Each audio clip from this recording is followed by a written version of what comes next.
In this class, we normally like have fun, we build, and then we like use the engineering design process, and then we use it to build. And like, for example, right now, these people are like doing the Vex IQ game.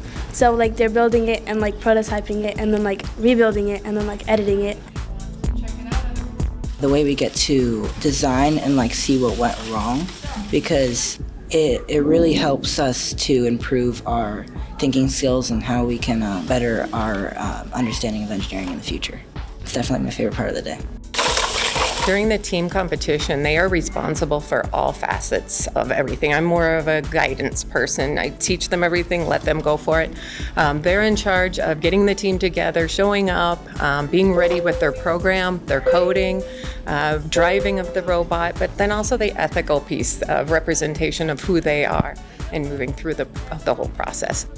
I love the way that we get to like meet new people and like see people like have the same interests as you. The iterative process has been big for them, and finding that failure really is the key to our learning, and the more of it we have, the better off we are.